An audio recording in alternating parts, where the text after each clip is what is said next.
If you grew up in a dysfunctional family, especially if you were the one holding it all together, then guilt tripping is something that you must be very familiar with because it's something that feels like a life script. You were trained to feel guilty for having needs, for wanting space, or for saying no, even for simply living your life without putting everyone else first. Let me know if that resonates in the comments because I know I can resonate with that. Even if I want to spend some time alone, you may be guilt tripped into being selfish. And today I want to talk about that because it is something that keeps many of us in toxic patterns, especially with our parents and other close relationships. Let's talk about what that sounds like because guilt tripping isn't always very obvious.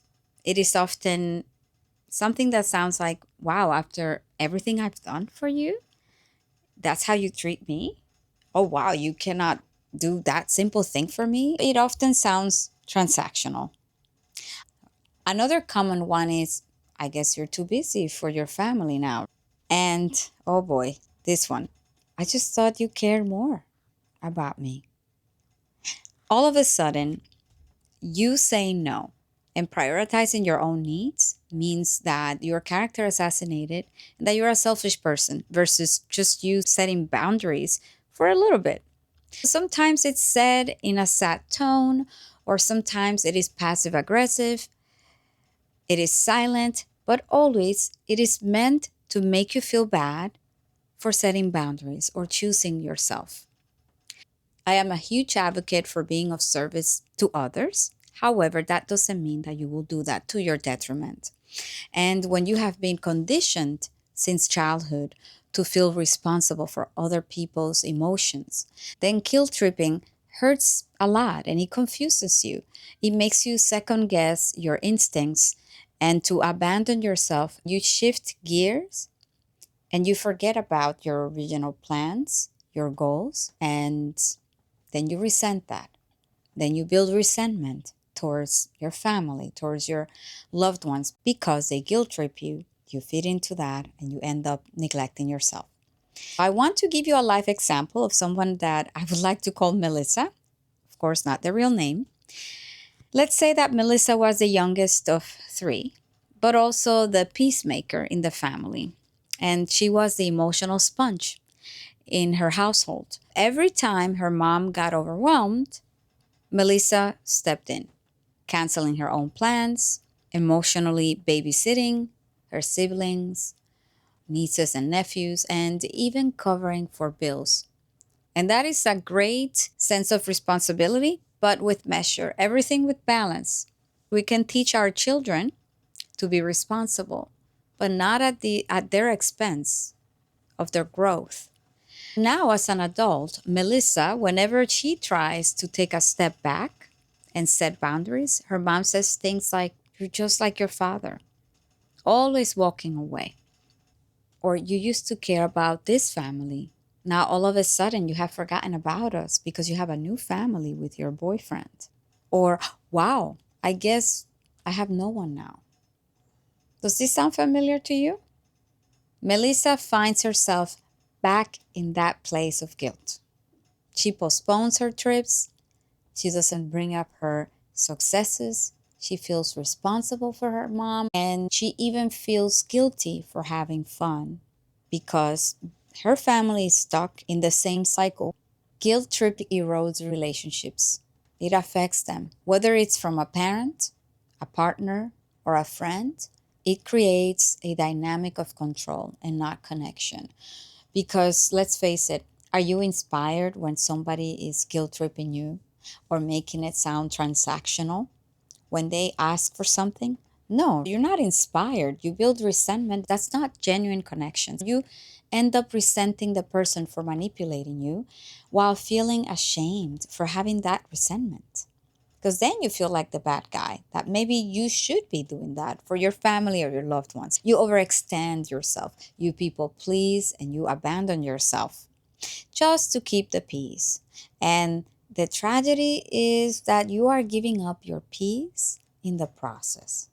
And then everyone gets stuck because you do not get to honor your original goal, and then they still guilt tripped you. So they're not happy with the fact that originally you didn't want to, or you did not volunteer to do that for them. So I want to offer you a few tips on how to respond when you are being guilt tripped, not with more guilt, but with clarity and compassion. A few scripts that you can try. I value our relationship and I want to do that for you, but at this moment, I'm unable to. That's a simple one. Or let's say that a parent says, after all I've done for you, you can't even visit this weekend?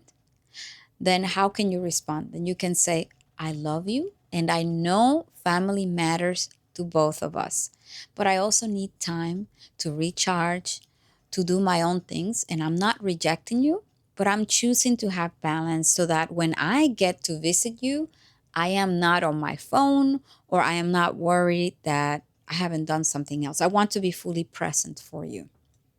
Another one is, let's say that your partner says, well, you never make time for us anymore. You never make time for me. Then a way that you can respond is, I hear that you're feeling disconnected and I hear you. I want to talk about how we can reconnect while making me feel that I can also prioritize my needs. You know very well that I love you, if that is how you feel, of course. I love you, but guilt is not going to bring me closer. I want to make sure that we can speak freely without blame. Another scenario is, let's say that your friend says, I guess you're just too good for us now, huh? We used to talk on the phone all the time. We used to meet up. You can say something along the lines of, I care about you and you know that. However, I think we should talk about how we can connect and also be okay with having time apart. And if you're not ready to say those words out loud yet, that's okay, because it takes baby steps, one day at a time, practicing them internally in front of a mirror or in a journal. That is a form of reparenting yourself and regulating your nervous system so that you do not react in a way that you will later regret, that you resent them further and then keep quiet.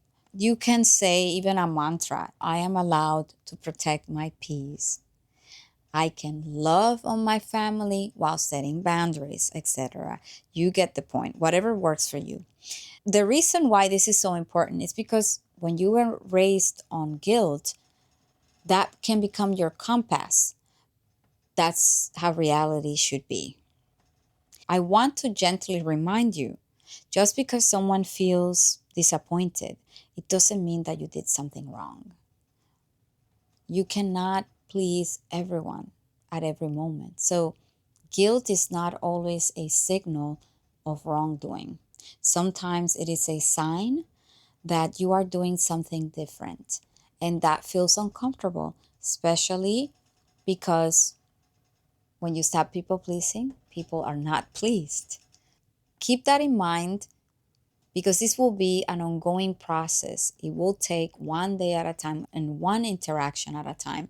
And for those of us who were raised to feel so responsible for others, to read a room, and to anticipate people's needs, let's say if you were parentified, I can identify with that, then for you, that is a very challenging space and dynamic to navigate because you definitely will feel guilty setting boundaries at first. However, I always like to remind my clients and members about the concept of the two L's, love and limits. It's like when you're raising a child and you want to discipline them, remember, for their own good, you need to give them love and limits, because if you just let them run and you do not set boundaries, then that does not set them up for success. And it's the same concept in relationships. Make sure that you remember love and limits. Boundaries is a redirection